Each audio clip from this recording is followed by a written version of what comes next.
When you first add a product, you get the basics in, but you know every item in your store has its own story. Is it taxable? Does it need a special fee?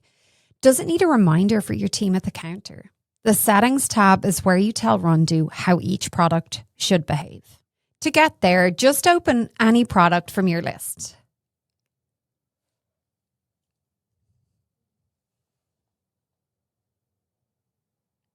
And click the Settings tab up top. Let's walk through what's here, section by section.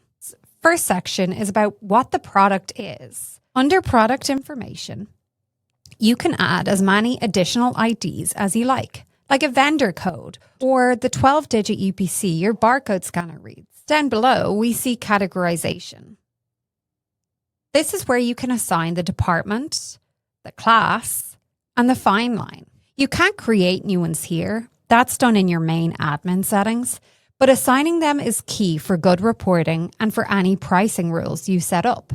Same idea for additional charges. If you need to add a fee, like for paint care, you'd select it here, but it's from a list you've already built in the admin settings. Tax status is straightforward. Is it always taxable or always non-taxable? The special case is single-use non-taxable. For the tax to come off, both the product and the customer need to have that single-use exemption. We'll cover that in a separate video.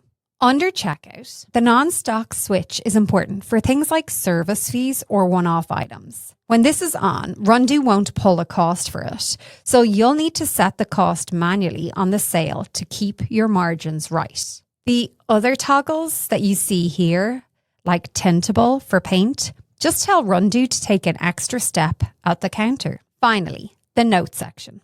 The internal notes and sale reminders work just like they do on a customer's account, giving your team a private message or a pop-up at the counter. A sale product template is handy. It automatically adds a pre-written note to the ticket when you sell the item. We'll cover things like promotions and units of measure in their own videos. For now, the best way to get comfortable is to try it.